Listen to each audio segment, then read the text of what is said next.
وعلیکم السلام ورحمۃ اللہ وبرکاتہ۔ محترم بھائی نے پوسٹ بھیجی ہے جی۔ حضرت ابو درداء رضی اللہ عنہ سے روایت ہے کہ جو شخص صبح اور شام 7 دفعہ یہ دعا پڑھتا ہے وہ سچا ہو یا جھوٹا، اللہ تعالیٰ اس کے لیے کافی ہو جاتا ہے۔ حسبی اللہ لا الہ الا هو علیہ توکلت وہو رب العرش العظیم۔ ابو داود کا حوالہ ہے 5081 نمبر حدیث کا، کتاب الادب سے۔ جی کہتے ہیں یہ تحقیق ہے۔ محترم بھائی شیخ البانی رحمۃ اللہ علیہ نے تو اس کو سلسلہ ضعیفہ کے اندر بھی درج کیا ہے، اور ابو داود کی تعلیق میں بھی اس کو موضوع قرار دیا ہے۔ تو لیکن راجع بات وہ یہی معلوم ہوتی ہے کہ یہ روایت حسن ہے، اس کی سند ہے۔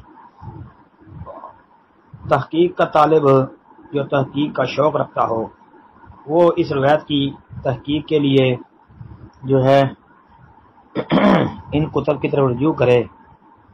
حافظ ابن حجر رحمۃ اللہ علیہ کی نتائج الافکار جلد نمبر 2 صفحہ 401 جی 400 نمبر صفحہ اور 401 نمبر صفحہ، اس کا مطالعہ کر لے۔ پھر اسی طرح امام طبرانی کی کتاب الدعا جو ہے اس کو بھی سامنے رکھ لے، 1038 نمبر حدیث کو بھی۔ تو انشاءاللہ اتنا سا کام دیکھیں گے تو اللہ کے فضل و رحمت سے فائدہ ہو جائے گا انشاءاللہ۔ روایت حسن ہے جی انشاءاللہ، اگرچہ محققین کا آپس میں اختلاف ہے لیکن حسن ہے انشاءاللہ۔ السلام علیکم ورحمۃ اللہ۔